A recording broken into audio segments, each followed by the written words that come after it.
Welcome to the Irish Pagan School podcast. Your hosts are authors and co-founders of the Irish Pagan School here in County Waterford, Ireland, Laura O'Brien and Jon O'Sullivan. Fáilte. What is Brigid, the goddess of? Well, Dagda agus Fáilte. Hi, hello, and welcome. Jon O'Sullivan from the Irish Pagan School. And much like the other Irish gods in the pantheon of the Tuatha Dé Danann, Brigid is not just a singular task deity. She is connected and associated with a number of different things, which some of them seem quite at odds with each other, but they make sense when you get to know Brigid. Knowing Brigid, I guess. Brigid is known as the daughter of the Dagda. The Dagda is the good god of the Tuatha Dé Danann, their god of druidry, but he is also god of hospitality, abundance, fertility. He is a god of music who turns the seasons. But there's a lot, and I'm not turning this into a Dagda video, so don't worry. We're gonna get back onto Brigid, but in order to understand the multifaceted expression of Brigid, we kind of need to look at where she gets it from, which we know from the lore she's daughter of the Dagda, who is probably the most multifaceted god, capable of pretty much everything. So it makes sense that his daughter would, again, not have licked it off a stone, but have learned from her family. Now, in the lore specifically, there is no record as to who specifically the mother of Brigid is.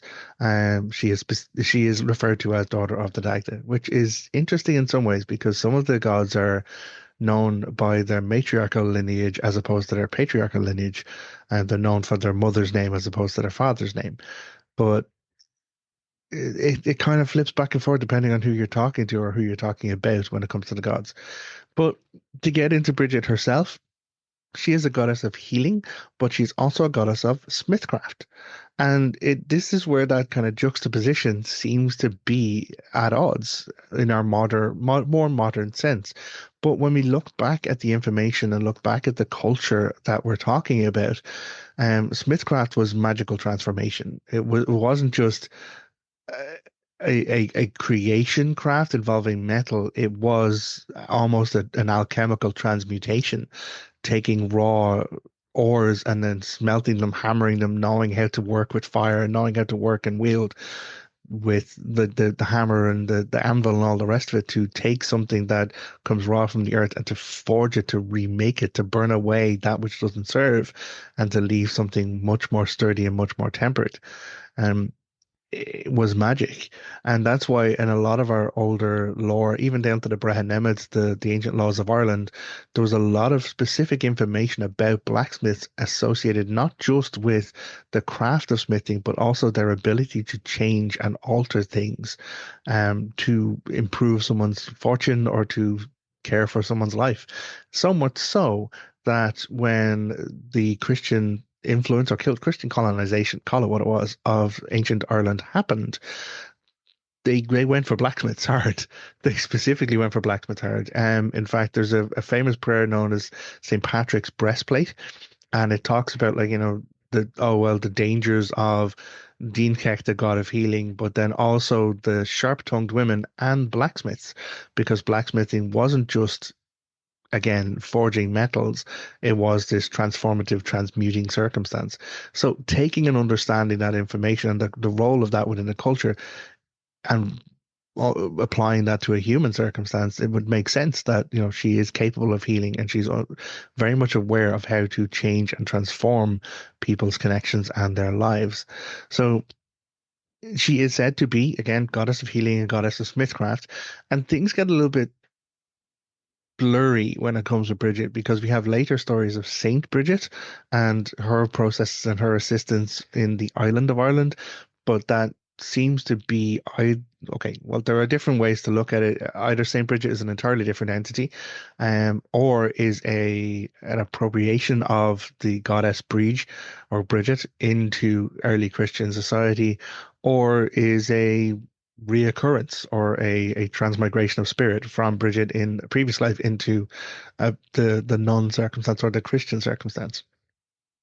Now, other people turn around and say that Brigid is a goddess of poetry, but she's not specifically a goddess of poetry. What it says is that she is the goddess that poets pray to.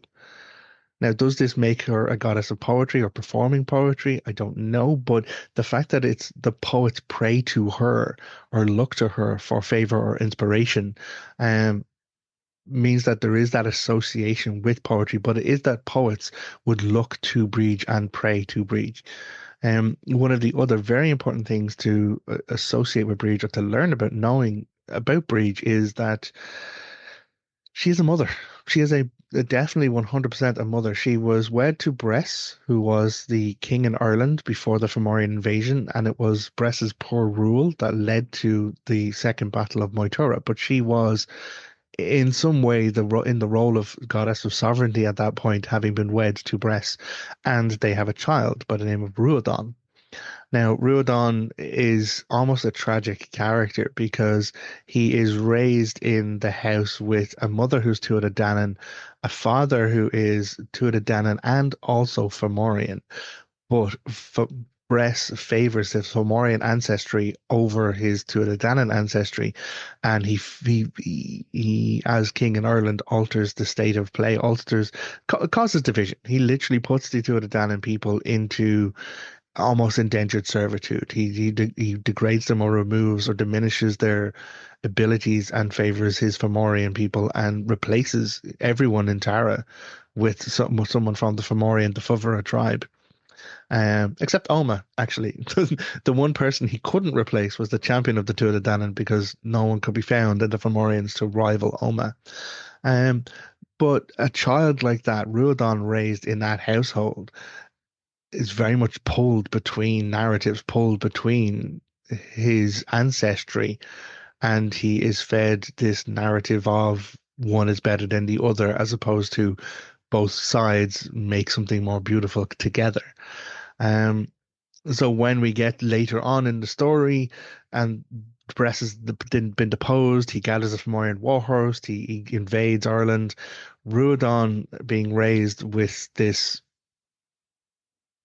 twisted perspective almost. This is he's caught in between, and in order to try and prove himself to his father, who he desperately is trying to seek approval from, um, he promises that he will get involved and he will like harm the Tuatha Dé Danann in order to gain his father's favor.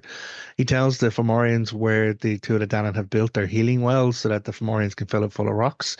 But when that doesn't really stop the Tuatha Dé Danann, he promises to go one step further and he says that he will personally slay Gwivnu. Gwivnu's the smith of the Tuatha Dé Danann, and when everyone was promising what labors they would give for the upcoming invasion of the Fomorians, the three gods of craft, the three Dini Danann, Gwivnu, Luchtcha, and Crajna, came together and said that they would make spears. Gwivnu would make the point of the spear. Luchtcha, who was the woodworker, the right, would make the shafts of the spear, and then Crajna would make the bolts that would combine them all together. And Gwivnu went one step further, and he promised that every wound that was cast from one of the spears he made, from a spearhead that he made, would be a mortal wound.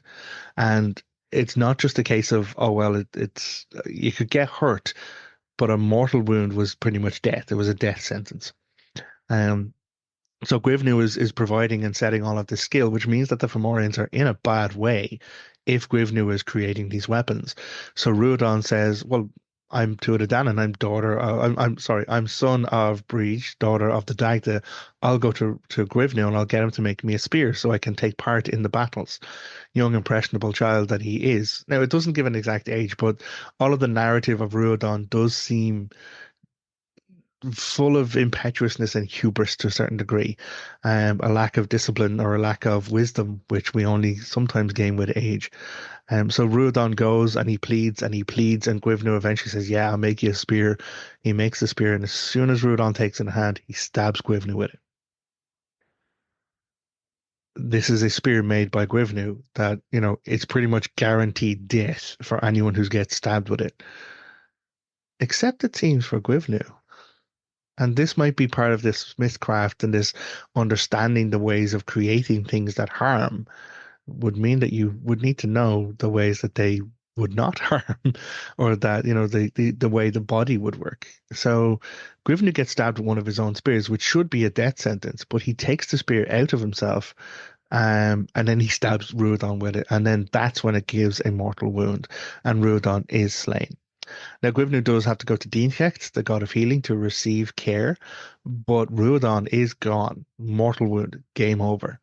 And so when news of this reaches Brigid, this is where another aspect of Brigid as a goddess, or function of Brigid as a goddess, comes in, because when the grief came upon her for the death of her child, it welled up in her to such a degree that she screamed and wailed.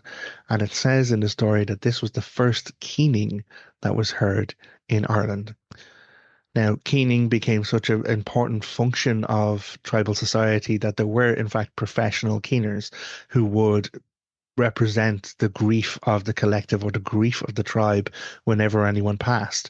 And, it was important that that was done. It was important that that was acknowledged, that someone would wail and cry and scream for the grief of the loss.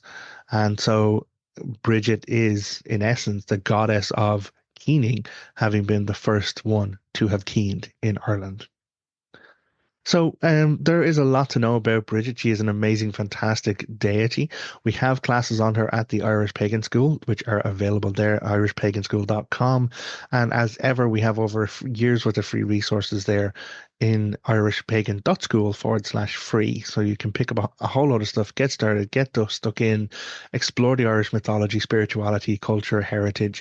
And if you have any questions or questions, pop them in the chats wherever you're seeing this, wherever you're hearing this, put it in the comments, and I'll do my best to try and come back and answer it for you. So until next time, look after yourself, take care. Agus Slán. Goodbye.